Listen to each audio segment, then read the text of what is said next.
নমস্কাৰ ডিজিটেল আসামলৈ আপোনালোক সকলোকে স্বাগতম জনাইছো। আজিৰ ভিডিঅ'ত আমি আলোচনা কৰিম ইউনিভাৰ্সেলাইজেশন অফ এলিমেন্টাৰী এডুকেশ্যন প্ৰাথমিক শিক্ষাৰ সাৰ্বজনীনকৰণ। এই টপিকটোৰ ইম্পৰ্টেন্ট পইণ্টছ বিলাক আমি আলোচনা কৰিম। যদি আপোনালোকে গুৱাহাটী ইউনিভাৰ্সিটি বিএড এন্ট্ৰেন্স এক্সামৰ সিলেবাসখন চাই তাত সেকশন ডিত আপোনালোকে পাব ইউনিভাৰ্সেলাইজেশন অফ এলিমেন্টাৰী এডুকেশ্যন বুলি এটা টপিক দিয়া আছে। গতিকে এই টপিকটোৰ বিষয়ে আজি আমি আলোচনা কৰিম। যদি আপোনালোকে আগৰ ভিডিঅ'সমূহ চোৱা নাই তেনেহলে আগৰ ভিডিঅ'সমূহ চাই লওক, লিংক ডেসক্ৰিপচন বক্সত দিয়া আছে, তাৰ পৰা আপোনালোকে আগৰ ভিডিঅ'সমূহ চাব পাৰিব। সো প্ৰথমতে আমি আলোচনা কৰিম concept of universalisation of elementary education, যে এলিমেন্টাৰী এডুকেশ্যনক সাৰ্বজনীন কৰাৰ এই কনসেপ্টটো কেনে ধৰণৰ কনসেপ্ট আছিল বা এই কনসেপ্টটো কেনেদৰে আহিলে। ইয়াৰ আগৰ ভিডিঅ'বিলাকত আমি আলোচনা কৰিছো 1986 ৰ যিখন পলিচিৰ কথা আমি আলোচনা কৰিলো, বা লাষ্ট যেটো আমাৰ ক্লাছ আছিল OBBৰ ওপৰত, অপাৰেশন ব্ল্যাকবোৰ্ডৰ ওপৰত, তাতো আমি পাইছিলো যে 6 পৰা 14 বছৰ বয়সৰ ল'ৰা-ছোৱালী বিলাকক ফ্ৰী আৰু কম্পালসৰি এডুকেশ্যন দিব লাগিব, তেনে ধৰণৰ এটা উদ্দেশ্য বা লক্ষ্য লোৱা হৈছিল। কিন্তু ইয়াতে উল্লেখ কৰা হৈছে যে compulsory education initiated by Gopal Krishna Gokhale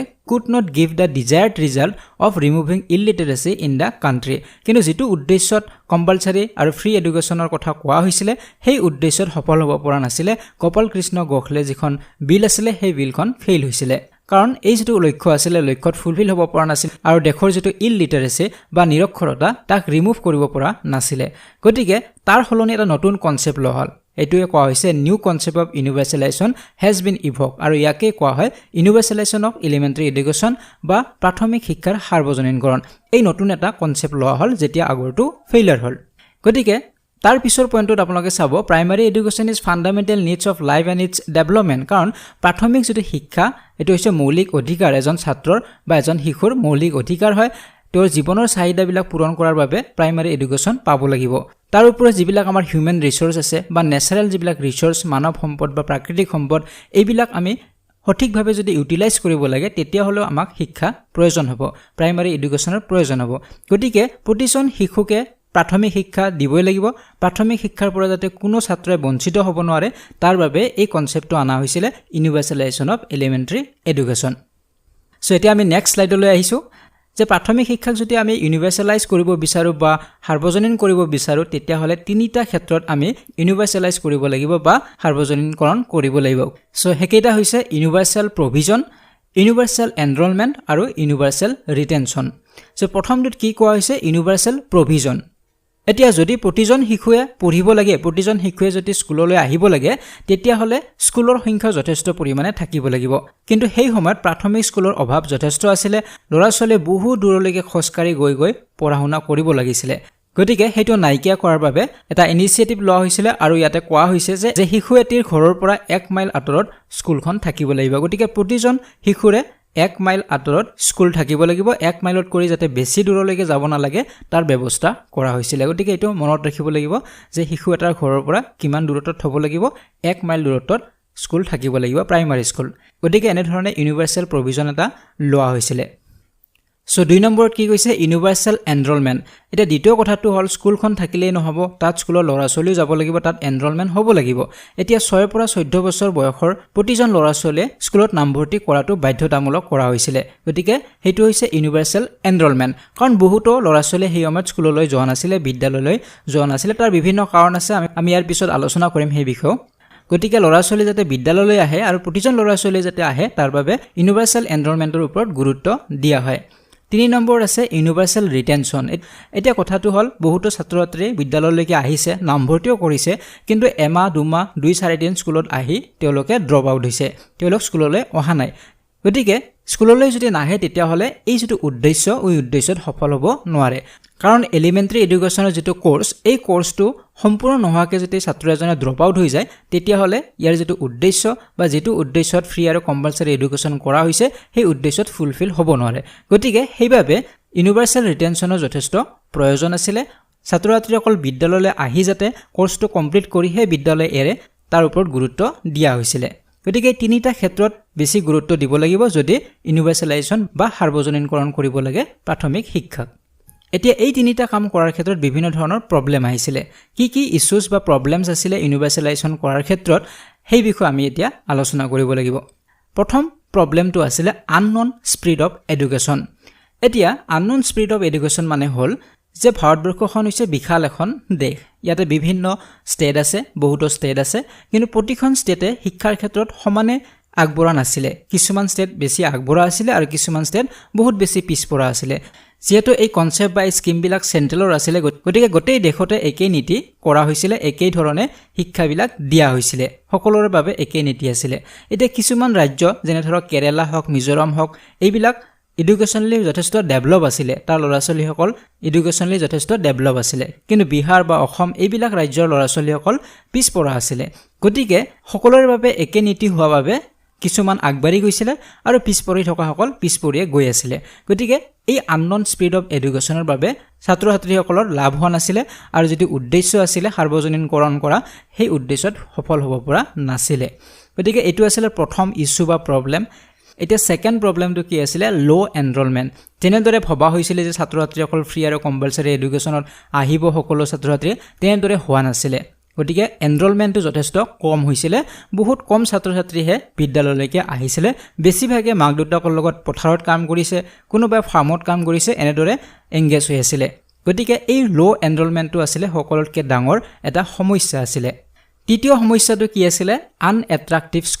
স্কুলবিলাক আনএট্ৰাক্টিভ আছিল আকৰ্ষণীয় নাছিল ল'ৰা-ছোৱালী স্কুলত গৈ ভাল নাপাইছিল যথেষ্ট বৰ ফিল কৰিছিল কাৰণ তাত কোনো ধৰণৰ আকৰ্ষণীয় বস্তু নাছিল কোনো টিচিং লাৰ্নিং মেটেৰিয়েল যথেষ্ট অভাৱ আছিল আমি লাষ্ট ভিডিঅ'টিত আমি আলোচনা কৰিছিলো OBBৰ ওপৰত অপাৰেচন ব্ল্যাকবোৰ্ডৰ ওপৰত তাত আমি সকলোবিলাক পাইছো যে বিদ্যালয়ত ব্ল্যাকবোৰ্ডৰ ওপৰত চাৰ্ট হওক মেপ হওক যিমানবিলাক টিচিং লাৰ্নিং মেটেৰিয়েল লাগে অডিও ভিজুৱেল এইডছ হওক এই সকলোবিলাক যাতে এভেইলেবল কৰিব পাৰে তাৰ বাবে OBB লঞ্চ কৰা হৈছিল গতিকে সেই সময়ত কি আছিল স্কুলবিলাক আনএট্ৰাক্টিভ আছিল তাত টিচিং লাৰ্নিং মেটেৰিয়েল নাছিল বহাৰ ভাল সুবিধা নাছিল গতিকে যথেষ্ট অভাৱ আছিল গতিকে এইটো এটা সকলোতকৈ ডাঙৰ সমস্যা আছিল কাৰণ ল'ৰা-ছোৱালী স্কুলত যাবলৈ বেয়া পাইছিল 4 নম্বৰ যেটো প্ৰবলেম হেতু আছিল এডাল্ট ইলিটাৰেসি প্ৰাপ্তবয়স্ক লোকসকল নিৰক্ষৰ আছিল যাৰ ফলত ল'ৰা-ছোৱালীসকলক বুজাব নোৱাৰে যে পঢ়া শুনা কৰিলে কি হ'ব পঢ়াৰ যেটো মূল্য সেই মূল্যটো বুজি পোৱা নাছিল এডাল্ট সকলো যেহেতু এডাল্ট সকলো ইলিটাৰেট আছিল বা নিৰক্ষৰ আছিল 5 নম্বৰ যেটো সমস্যা এটো আছিল সোশ্যাল সুপাৰষ্টিশন কিছুমান সামাজিক অন্ধবিশ্বাসো আছিল যেনে চাইল্ড ম্যাৰেজ হওক ডাউৰি সিস্টেম হওক আনটাচেবিলিটি হওক disparity in education in the girls etc so এনে ধৰণৰ সামাজিক কিছুমান অন্ধবিশ্বাস আছিল যেনে বাল্য বিবাহ আছিল ল'ৰা-ছোৱালীসকল সৰুতে বিয়া হৈ গৈছিল বিশেষ কৰি ছোৱালীসকলে বিয়া হৈ গৈছিল বা বৈবাহিক বা পৰিয়ালৰ যেটো দায়িত্ব তেওঁলোকে লৈছিল পঢ়া শুনা তেওঁলোকে কৰা নাছিল গতিকে হেতু এটা ডাঙৰ সমস্যা আছিল ডাউৰি সিস্টেমটো আছিল যৌতুক প্ৰথা আনটাচেবিলিটি আছিল অস্পৃশ্যতা আছিল কাৰণ সমাজৰ কিছু ব্যক্তিক অস্পৃশ্য বুলি ভবা হৈছিল তেওঁলোক অস্পৃশ্য শ্ৰেণীৰ মানুহ আছিল গতিকে তেওঁলোক পঢ়া শুনাৰ পৰা বঞ্চিত আছিল ঠিক তেনেদৰে ডিসপ্যাৰিটি ইন এডুকেশন ইন গাৰ্লছ ছোৱালী আৰু ল'ৰাৰ মাজত সমান নাছিল শিক্ষাটো কাৰণ ছোৱালীসকলে পঢ়িব নালাগে বুলি তেনেধৰণৰ এটা কথা আছিল বা ছোৱালীসকলক শিক্ষাৰ ক্ষেত্ৰত অৱহেলা কৰা হৈছিল এইবিলাক আপোনালোকসকলে জানে বা আগতে পাই আহিছে গতিকে এইবিলাক কাৰণতে বিশেষ কৰি ছোৱালীসকল বিদ্যালয়লৈ অহা নাছিল ছোৱালীসকল পঢ়া শুনা কৰি কি লাভ হ'ব কেদিনমান পিছতে ইহঁতে বিয়া হৈ যাব লাগিব আৰু ঘৰৰ দায়িত্ব ল'ব লাগিব তেনেধৰণে ভবা হৈছিল সেই সময়ত গতিকে বিশেষ কৰি ছোৱালীসকল বিদ্যালয়লৈকে অহা নাছিল গতিকে এইবিলাক সামাজিক অন্ধবিশ্বাসৰ বাবেও এই লক্ষ্যত সফল হ'ব পৰা নাছিল তাৰ পিছত আছিল সমস্যাটো হ'ল চাইল্ড লেবাৰ বেছিভাগ ল'ৰা-ছোৱালীয়ে চাইল্ড লেবাৰত জড়িত হৈ গৈছিল শিশু শ্ৰমত জড়িত হৈ গৈছিল কাৰোবাৰ ঘৰ বন কৰা ল'ৰা-ছোৱালী হিচাপে আছিল কৰবাত দোকানত আছিল বিভিন্ন কল কাৰখানাবিলাকত চাইল্ড লেবাৰ হিচাপে নিয়োজিত হৈ আছিল যাৰ বাবে বিদ্যালয়লৈকে অহা নাছিল গতিকে হেতু এটা সমস্যা আছিল তাৰ পিছত কোৱা হৈছে ওয়েষ্টেজটো বহুত এটা সো ওয়েষ্টেজ মানে ইয়াতে কোৱা হৈছে সময়ৰ কথা কোৱা হৈছে পইচাৰ কথা কোৱা হৈছে কাৰণ এই আঁচনিবিলাক কৰাৰ বাবে 6 পৰা 14 বছৰ বয়সলৈকে ফ্ৰী আৰু কম্পালসৰি এডুকেশন এইবিলাক কৰাৰ ক্ষেত্ৰত যথেষ্ট সময়ৰ প্ৰয়োজন হৈছিল সময় নষ্ট হৈছিল আৰু তাৰ লগতে টকা পইচা যথেষ্ট নষ্ট হৈছিল কিন্তু তাৰ ফল হিচাপত একো পোৱা নাছিল কাৰণ দেখা গৈছিল যে ল'ৰা-ছোৱালীসকল বিদ্যালয়লৈকে নাহে বা কিছুমান আহিছে যদিও প্ৰথম ক্লাছত যদি 100 জন ছাত্ৰ-ছাত্ৰী আছে দ্বিতীয় ক্লাছ পোৱালৈকে তাত 60 জন থাকে 40 জন ড্ৰপ আউট হৈ যায় গতিকে এই সমস্যাটোৰ বাবে সম্পূৰ্ণ ওয়েষ্টেজ হৈছিল বহুত সময় আৰু পইচা গতিকে এইটো এটা সমস্যা আছিল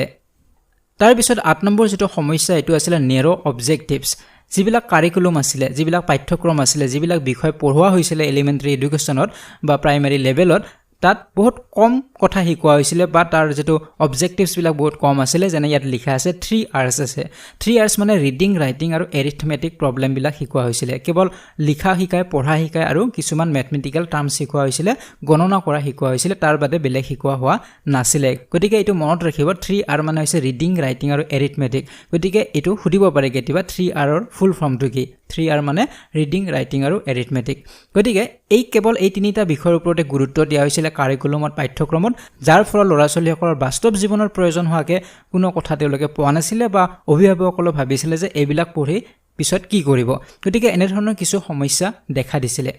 তাৰ পিছত আছিল এডমিনিষ্ট্ৰেটিভ লেপছো আছিল এডমিনিষ্ট্ৰেটিভ লেপছ মানে ইয়াতে এইটোৱে ক'ব বিচাৰিছে যে সেই সময়ত যথেষ্ট কৰাপশ্যনৰো সৃষ্টি হৈছিল টকা পইচাৰ ক্ষেত্ৰত যথেষ্ট কৰাপশ্যন হৈছিল যিবিলাক ফাণ্ড আহিছিল তাত কৰাপশ্যন হৈছিল শিক্ষক নিয়োগৰ ক্ষেত্ৰত নিযুক্তিৰ ক্ষেত্ৰত যথেষ্ট কৰাপশ্যন হৈছিল যিবোৰ যোগ্যতা নথকা শিক্ষকসকলক পলিটিক্যাল বেকগ্ৰাউণ্ড বা টকা পইচাৰে সিহঁতক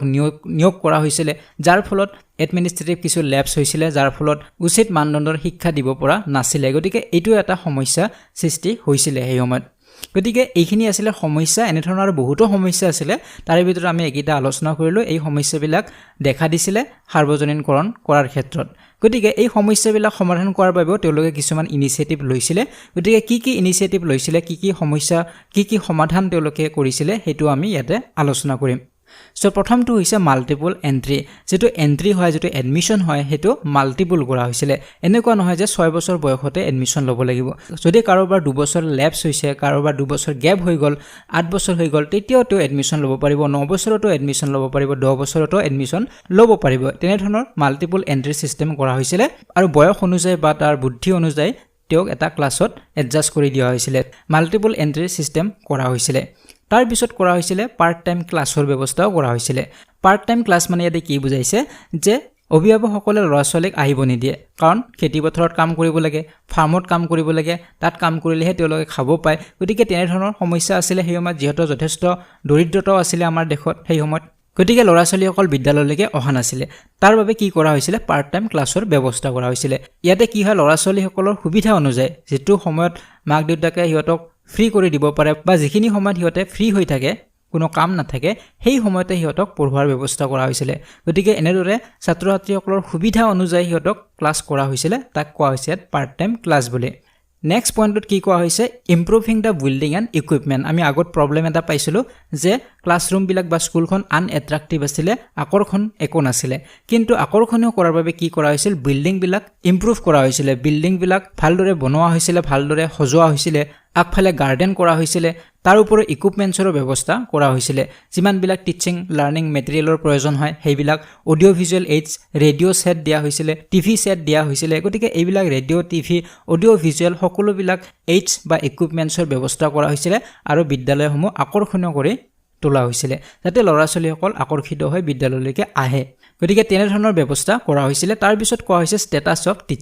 টিচাৰৰ ষ্টেটাছৰ হলনি কৰা হৈছিল বা ইয়াৰ ইমপ্ৰুভ কৰা হৈছিল ট্ৰেনিং নথকা কোনো শিক্ষকে নিযুক্তি দিয়া হোৱা নাছিল সকলো টিচাৰৰ ট্ৰেনিং থাকিব লাগিব ট্ৰেনিঙৰ পিছৰে তেওঁলোকক নিযুক্তি দিয়া হৈছিল বা সময়ে সময়ে সিহঁতক ট্ৰেনিং দিয়া হৈছিল বা টিচাৰৰ যেটো কোৱালিটি এটোক ইমপ্ৰুভ কৰা হৈছিল গতিকে টিচাৰৰ ষ্টেটাছটোৰ ওপৰত গুৰুত্ব দিয়া হৈছিল তাৰ পিছত কোৱা হৈছে 5 নম্বৰত ৰিফৰ্ম ইন এডুকেশ্যনেল এডমিনিষ্ট্ৰেশ্যন গতিকে এডুকেশ্যনেল এডমিনিষ্ট্ৰেশ্যনতো ৰিফৰ্ম কৰা হৈছিল এনেকুৱা নহয় যে সকলোবোৰ চেন্ট্ৰেল গভৰ্ণমেণ্টে চাব গতিকে তাক ডিসেন্ট্ৰেলাইজ কৰা হৈছিল ডিসেন্ট্ৰেলাইজ কৰি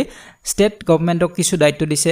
বা প্ৰতিখন ডিস্ট্ৰিক্টক দায়িত্ব দিছে লোকেল বডিবিলাকক দায়িত্ব দিছে আৰু বহুতো স্কুল ইনস্পেক্টৰ নিয়োগ কৰা হৈছিল যাতে স্কুলবিলাক পৰিদৰ্শন কৰিব পাৰে ক'ত কি চলি আছে ক'ত শিক্ষা হৈ আছে ক'ত শিক্ষা হৈ থকা নাই এইবিলাক যাতে ইনফৰ্ম কৰিব পাৰে তাৰ বাবে স্কুল ইনস্পেক্টৰৰ নিয়োগ কৰা হৈছিল গতিকে এডুকেশ্যনেল এডমিনিষ্ট্ৰেশ্যনত যথেষ্ট ৰিফৰ্ম কৰা হৈছিল তাৰ পিছত 6 নম্বৰত কৈছে এডুকেট ফাইনান্সিয়েল পজিশন ইয়াৰ উপৰিও এই আঁচনিবিলাক ফুলফিল কৰাৰ বাবে যথেষ্ট টকা পইচাৰ প্ৰয়োজন হৈছিল গতিকে ফাইনান্সিয়েল পজিশনটো যাতে ষ্ট্ৰং হয় তাৰ বাবে সেন্ট্ৰেল গভৰ্ণমেণ্ট আৰু ষ্টেট গভৰ্ণমেণ্ট দুখন গভৰ্ণমেণ্টে তাত ফাণ্ড দিব লাগিব আৰু বেছি পৰিমাণৰ যাতে ফাণ্ড দিব পাৰে এডুকেশ্যনৰ ক্ষেত্ৰত হেতুৰ ব্যৱস্থা কৰা হৈছিল 7 নম্বৰত কি কোৱা হৈছে 7 নম্বৰত কৈছে কাৰিকুলাম শুড বি ৰিফৰ্ম আমি আগত কি পালো অলপ আগতে পাইছিলো কি প্ৰবলেম আছিল যে কাৰিকুলাম বিলাক সঠিক নাছিল মাত্ৰ তিনিটা বিষয়ৰ ওপৰতহে তাত গুৰুত্ব দিয়া হৈছিল ৰিডিং ৰাইটিং আৰু এৰিথমেটিকৰ ওপৰত কিন্তু পৰৱৰ্তী সময়ত ইয়াক হলনি কৰা হৈছিল কাৰিকুলাম পাঠ্যক্ৰম হলনি কৰি যাতে আমাৰ দৈনন্দিন জীৱনত বা বাস্তৱ জীৱনৰ প্ৰয়োজন হোৱা বস্তুবিলাক আমাক শিকোৱা হয় তাৰ ওপৰত গুৰুত্ব দিয়া হৈছিল আৰু সকলোতকৈ বেছি ইম্পৰ্টেন্স দিয়া হৈছিল প্ৰেক্টিকেল নলেজৰ ওপৰত সেইবাবে বৰ্তমান সময়ত আমাৰ যিমানবিলাক পাঠ্যক্ৰম আছে সেইবিলাকৰ লাৰ্নিং বাই ডুইঙৰ ওপৰত বেছি গুৰুত্ব দিয়া হয় লাৰ্নিং বাই ডুইং মানে হৈছে ছাত্ৰসকলে নিজে কৰি শিকিব লাগিব শিক্ষকসকলে সকলো বস্তু শিকাই নিদিয়ে শিক্ষকসকলে কেৱল গাইড দিব কৰবাত বুজি নাপালে কৰবাত খোকোজা লাগিলে হেতু শুধৰণি কৰি দিয়ে কিন্তু ছাত্ৰ-ছাত্ৰীসকলে নিজে নিজে শিকিব লাগিব আৰু প্ৰেক্টিকেল এক্সপেৰিয়েন্সৰ জৰিয়তে শিকিব লাগিব নিজে কৰি শিকিব লাগিব তাৰ ওপৰত বেছি গুৰুত্ব দিয়া হয় 8 নম্বৰত কি কৈছে appointment of lady teacher so lady টিচাৰৰ এপইন্টমেন্টৰ ওপৰতো বেছি গুৰুত্ব দিয়া হৈছিল এইভাবে গুৰুত্ব দিয়া হৈছিল কাৰণ প্ৰাইমাৰী লেভেলৰ ছাত্ৰ-ছাত্ৰীসকল যথেষ্ট সৰু হয় হিয়তে ঘৰৰ মাক দেউতাকক এৰি আহিব লাগে বিদ্যালয়লৈ গতিকে বিদ্যালয়ত আহি যতে মাকৰ নিচিনাই কোনোবা এগৰাকী লেডি টিচাৰ দেখা পায় তেতিয়াহলে হিয়তে অলপ হলেও সাহস পায় মনত বা ভয় ভাৱটো অলপ কম থাকে তাৰ ওপৰত লেডি টিচাৰ বিলাকে মৰম স্নেহৰ জৰিয়তে লাভ আৰু এফেকশনৰ জৰিয়তে হিয়তে ছাত্ৰ-ছাত্ৰীসকলক বুজাব পাৰিছিল গতিকে সেইভাবে যাতে বেছি লেডি টিচাৰ এপইন্ট কৰা হয় তাৰ ওপৰতো গুৰুত্ব দিয়া হৈছিল গতিকে এইবিলাকে আছিল ইয়াৰ সলিউশন কি সলিউশন লোৱা হল যেনেদৰে প্ৰবলেম আছিল প্ৰবলেম বিলাক সলভ কৰাৰ বাবে বিভিন্ন ধৰণৰ ব্যৱস্থা কৰা হৈছে গতিকে সময় ইয়াক ইমপ্ৰুভ কৰা হৈছে যিবিলাক সমস্যা দেখা পাইছে সমস্যাবিলাক কেনেদৰে নাইকিয়া কৰিব পাৰে তাৰ বাবে বেলেগ আঁচনিৰ ব্যৱস্থা কৰা হল গতিকে ইয়াৰ আণ্ডাৰত সৰ্বশিক্ষা অভিযানো থাকিব কাৰণ সাৰ্বজনীন কৰাৰ বাবে সৰ্বশিক্ষা অভিযানৰ আঁচনিখনৰ লঞ্চ কৰা হৈছিল সেই বিষয়ে আমি আলোচনা কৰিম পৰৱৰ্তী ভিডিঅত আমি আলোচনা কৰিম গতিকে আজিৰ ভিডিঅত আমি এইখিনি আলোচনা কৰিলো ইউনিভাৰ্সেলাইজেশন অফ এলিমেন্টাৰী এডুকেশ্যন ইয়াত কেনেদৰে আহিলে এইখন ইয়াত কি প্ৰবলেম হৈছিল কি সলিউশন আছিল এই সকলোবিলাক আমি আজিৰ ভিডিঅত আলোচনা কৰিলো গতিকে যদি ভিডিঅটি ভাল লাগিছে লাইক আৰু শেয়াৰ কৰিব যদি এতিয়াও চেনেলটি সাবস্ক্ৰাইব কৰা নাই তেনহলে চেনেলটি সাবস্ক্ৰাইব কৰক আৰু কাষৰে থকা বেল আইকনটি প্ৰেছ কৰক আজিলৈ বিদায় লৈছো ধন্যবাদ